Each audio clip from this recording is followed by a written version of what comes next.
So let's start with the APS. APS is average propensity to save. It refers to the ratio of saving. Saving का ratio आप लेते हो to the corresponding level of income. ठीक है, मतलब at particular level of income आप कितना save कर रहे हो आप वो मेजर करते हो. Is nothing but savings upon income. Saving को हम रिप्रेजेंट करते हैं एस से और इनकम को हम रिप्रेजेंट करते हैं वाई से.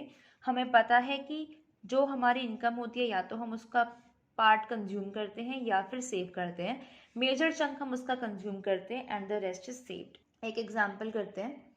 सो इफ द सेविंग्स, जो सेविंग्स हैं वो ₹30 करोड़ है लेट्स से, और जो नेशनल इनकम है वो 100 करोड़ है, एंड आपसे पूछा गया है कि इस पर्टिकुलर लेवल ऑफ इनकम पे आप बताओ एपीएस. तो आप उसे कैसे फाइंड आउट करोगे? S upon Y, because it's a ratio between savings and income.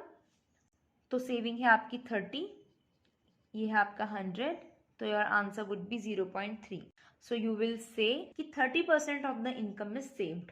अब just to save the time मैंने डायग्राम और टेबल ऑलरेडी पहले बना लिया था. अब आपसे पूछा जा रहा है कि पर्टिकुलर लेवल पे आप एपीएस बताओ. तो आपने अभी भी पढ़ा एपीएस क्या होता है, एस डिवाइडेड बाय वाई और अपॉन वाई और रेशियो वाई. यहाँ पे आप निकाल नहीं सकते हो बिकॉज इट्स अनडिफाइंड. जब आप यहाँ पे फाइंड आउट करोगे तो you would get it as -0.2. यहाँ पे जब आप निकालोगे it would be 0/200, so again it would be 0. जब आप यहाँ पे फाइंड आउट करोगे it is 0.67 and here it would be 0.1. Savings negative कब होती हैं? जब आपका कंजम्पशन ज़्यादा है इनकम से. सेविंग्स जीरो कब होती हैं? जब कंजम्पशन और इनकम जीरो है. एंड सेविंग्स पॉजिटिव इस कंडीशन में होती है. तो यहाँ पर आप देख रहे हो कि सेविंग नेगेटिव है, यहाँ पर सेविंग जीरो है और इसके बाद से सेविंग आपकी पॉजिटिव होने लग गई है. यहाँ पर ब्रेक इवन है. इससे पहले सेविंग्स नेगेटिव में है, इसके बाद से सेविंग्स पॉजिटिव में है.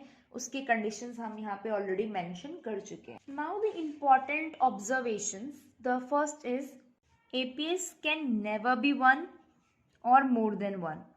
ना ही एपीएस 1 हो सकता है, ना ही 1 से ज्यादा हो सकता है. We know that this condition prevails and only a part of income. इसका कुछ पार्ट ही आप सेव करते हो. So that is the reason why savings can never be equal to or more then national income. अगर आपका APS को more than 1 होना है तो वही 1 से ज्यादा होने के लिए यहाँ पर एक बड़ा नंबर आना चाहिए as compare to denominator.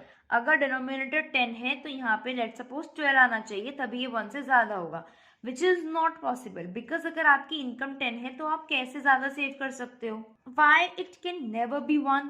Because अगर आप पूरा का पूरा सेव कर लोगे तो आप कंजम्पशन कैसे करोगे? That is a reason this is also not possible. और जब सेविंग जीरो होंगी तो जब इनकम लेवल आपका यहाँ पे आप देखो, जब आपकी इनकम लेवल 200 है तो सेविंग जीरो है. So this point is known as break even. Break even point कब होता है? जब आपके कंजम्पशन और इनकम इक्वल होती हैं. उसका ये मतलब है इनडायरेक्टली कि सेविंग जीरो है, तो तब हमारा APS can be zero. APS can be negative और लेस देन 1. जैसा हमने अभी फर्स्ट यहाँ पर बात भी करी थी कि एपीएस जनरली लेस देन 1 ही होता है. तो वो इनकम लेवल जो ब्रेक इवन से पहले थे, आप यहाँ पे देखो, वो इनकम लेवल जो ब्रेक इवन से पहले थे वहां पे आपका एपीएस नेगेटिव आ रहा है. Before the break even you are getting your APS as negative,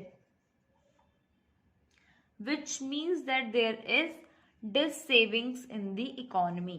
Economy में dis savings हैं. The fourth is APS rises with rise in income, because आप इनकम का एक प्रपोर्शन ही तो सेव कर रहे हो, right? And which keeps on increasing because people tend to save more with an increase in income.